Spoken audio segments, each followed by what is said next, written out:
Southeast Texans are paying tribute to veterans on this Memorial Day at a number of ceremonies across the area. One ceremony was held this morning at Forest Lawn Cemetery in Beaumont.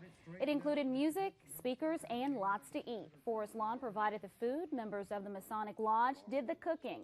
Today's speakers included a 90-year-old veteran and longtime Beaumont City Councilman W.L. Pate. Well, dozens of people gathered at Oak Bluff Cemetery in Port Neches this morning.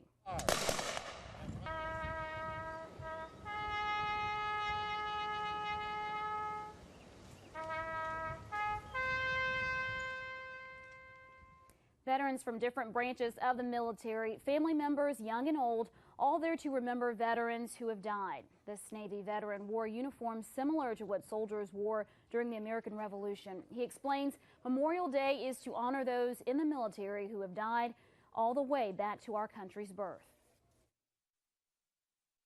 Nation of the world and still is, but the ultimate sacrifice is paid by millions of Americans over the time, and we can't forget. For many, Memorial Day has become one for barbecues and parties, but this holiday is rooted in solemn tradition to remember our fallen service members and thank those who serve today. Elizabeth Cordan wraps up the day's events at Arlington National Cemetery. At Arlington National Cemetery and cemeteries around the country this Memorial Day, reminders of the price of freedom echo through the graves.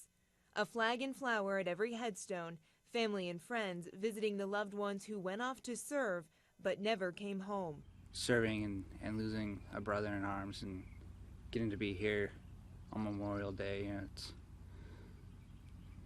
I don't know, there's no way to describe it. It's the only place I'd want to be. It just hits your heart so hard.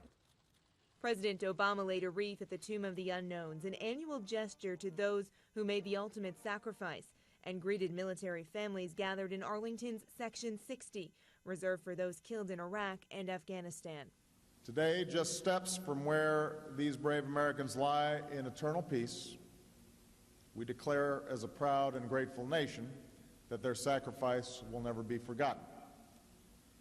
And just as we honor them, we hold their families close. On this day to remember, the country is also being asked not to forget those serving now. As we go about our daily lives, we must remember that our countrymen are still serving, still fighting, still putting their lives on the line for all of us.